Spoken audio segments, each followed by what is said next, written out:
Je suis un voleur, je ne suis pas un violeur. Jean, 27 ans, s'emporte dans le box au tribunal d'Evry, ce lundi. Interpellé jeudi soir en flagrant délit lors d'un cambriolage à Ris-Orangis, il a été condamné pour 6 vols par effraction commis à Épinay-sur-Orge, Sainte-Geneviève-des-Bois, Arpajon et Neuilly-Plaisance, Seine-Saint-Denis, ainsi que violences et menaces sur les policiers lors de son arrestation. Ce multirécidiviste a écopé de 3 ans de prison dont un avec sursis mis à l'épreuve et a été maintenu en détention. Il avait déjà été condamné à 5 reprises et pour la dernière fois en 2015 à 2 ans de prison ferme pour des faits de même nature. Son ADN a été retrouvé mais il serait surtout impliqué dans un cambriolage, ayant tourné en viol à Morsang-sur-Orge, le 28 septembre 2017. Activement recherché depuis lors par la Sûreté départementale de l'Essonne, il fait désormais l'objet d'une ouverture d'informations judiciaires. Dans ce dossier qui a été disjoint des autres vols, vu la nature criminelle,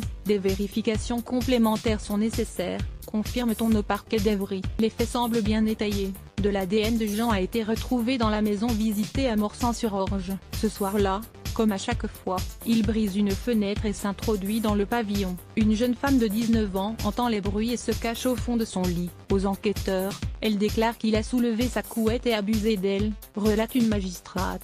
Jean nie formellement.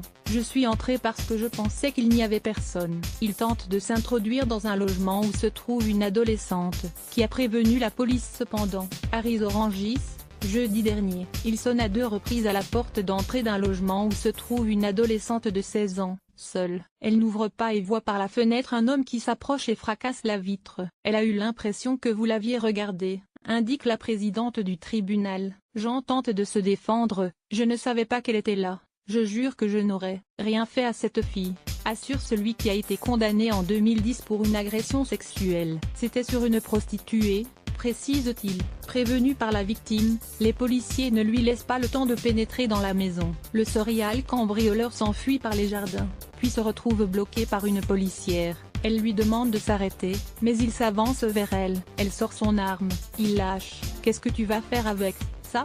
et lui porte une pluie de coups de poing. Elle chute en arrière dans des escaliers. Un autre agent tente de le ceinturer, mais il est frappé d'un coup de poing au visage. On a dû s'y mettre à 4 pour le maîtriser, reprend le procès-verbal de la police, qui stipule que Jean a ensuite proféré des menaces. Quand je vais sortir, je vais revenir plus fort et je vous tuerai. Ce n'est jamais de sa faute là encore. Cette version ne convient pas au voleur qui estime avoir été massacré par la police qui l'a braqué sans raison. Je vais déposer plainte contre les fonctionnaires, annonce-t-il. C'est lui la victime, de la directrice de la boucherie qui l'a licencié, de la jeune fille qui dit avoir été violée mais qui aurait menti, des policiers. En fait ce n'est jamais sa faute, c'est la nôtre, rétorque le procureur.